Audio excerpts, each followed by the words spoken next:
Honorable President Shri Pranab Mukherjee ji, Honorable Vice President Shri Mohammad Hamid Ansari ji, respected Dr. Manmohan Singh ji, Anand Sharma ji, distinguished guests, I'd like to welcome all of you here. A lot of familiar faces in the crowd.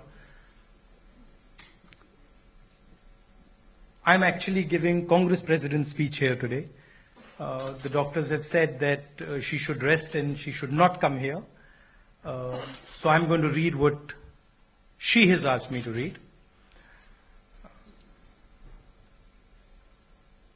Very soon, we will celebrate the 100th birth anniversary of Indira Gandhi.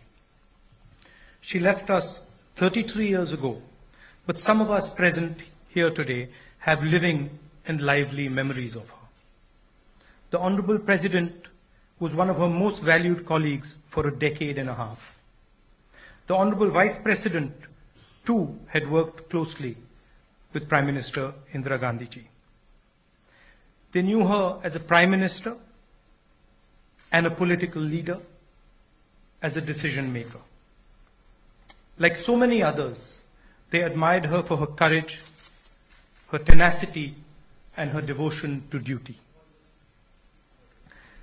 But I will leave it to the scholars and analysts to speak and write about her legacy to the country.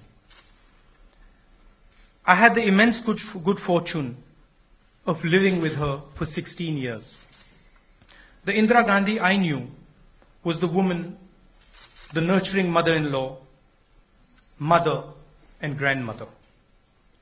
What a remarkable person she was. How kindly she welcomed me, nervous and shy as I was, into her home. How patiently she taught me to adapt to this new country, my country, and my family. She understood my difficulties, drew me into her heart, and opened my eyes to India's great history and culture.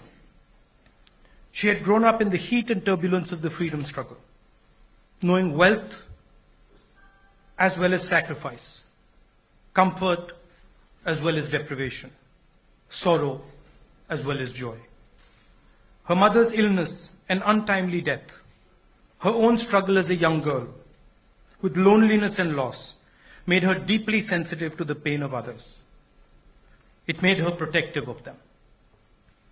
She was a friend, she was a mentor, and she was always careful not to impose her will on me, except in little things like forcing me to drink milk and eat spinach, which I detested while I was expecting my first child. She disregarded distinctions of rank, caste, and creed. She had absolutely no time for snobbishness, ostentatious, or pomposity, and was quick to detect hypocrisy and insincerity. The brand of patriotism that I witnessed in Indira Gandhi was a noble and generous one that she imbibed from the notables of the freedom movement, from her beloved father, and above all, from Gandhiji, her dearest Bapu. It was an all-inclusive, all-embracing nationalism, rooted in a philosophy of compassion and non-violence. This made her a proud Indian, but also a proud citizen of the world with a broad and tolerant outlook.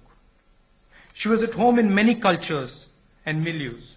She read widely and had a multitude of interests outside politics. She kept up a correspondence with many people from divergent backgrounds. Not everybody knows that she kept in touch with writers, artists, and activists, and had enduring relationships with them. But it is well known that her love of nature made her an ecologist miles ahead of her time. Indira Gandhi belongs to history. Scholars and commentators will continue to debate and argue about her legacy. In this, her birth centenary year, she will command special attention, and that should be welcomed.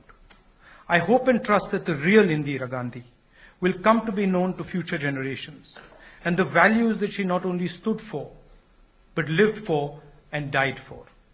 Thank you very much.